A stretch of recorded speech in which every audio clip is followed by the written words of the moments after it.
I'm making a game. And to do this, I'm making everything myself. For the next couple of videos, I'll be making the art for the game.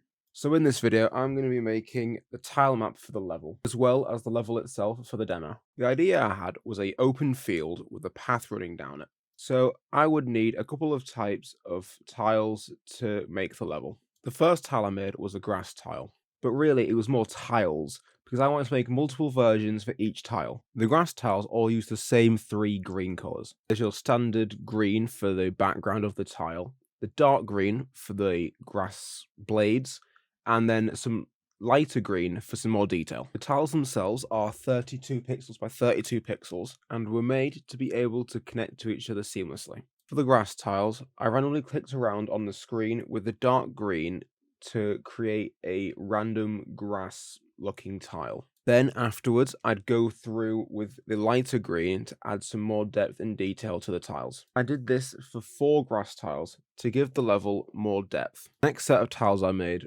were the path tiles that connected to the grassy field tiles. The grassy path tiles needed to have some path elements to them so that they could link better to the path tiles that I'd make later. These grass path tiles that I made have the same grass as the previous grass tiles, but they also have a new path color to them. Since I want the game to have a more medieval setting to it, I made the path a dirt color. To blend the grass in with the path, I decided to use a darker dirt color to blend it more. This was essentially my color palette for the rest of the tiles. I didn't use a color palette from anywhere else. I made it myself because I wanted to do all of this myself. The dirt path on the grass path tiles varies a lot because I wanted to have areas where the path kind of invaded the grass more than other areas. I made 5 of these grass path tiles.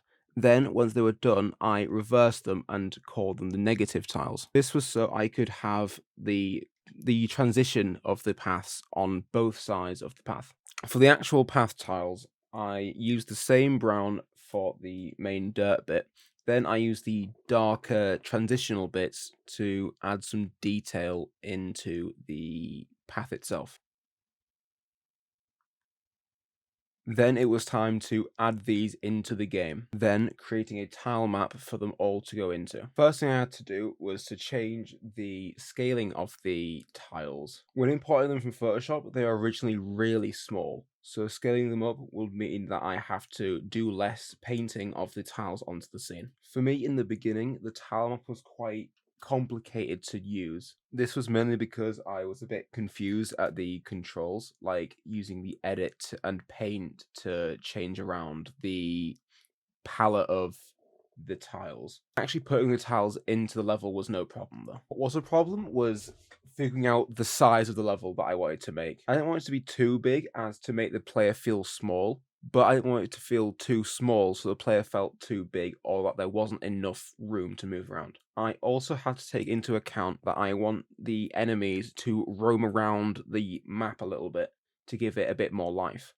And so that it isn't just the player that's wandering around killing the enemies. So I had to come up with a size that I liked for both of these purposes. Adding in the path was quite difficult because I didn't really do that many corner pieces.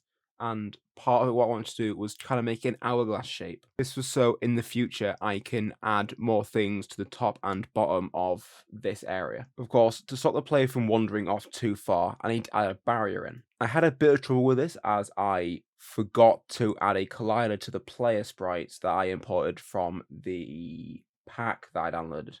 So after doing that, the level was complete. This will be the area that you will roam around in the demo and fend off slime enemies that I'll be making in the next video, along with their animations and their AI pathing. Thank you for watching.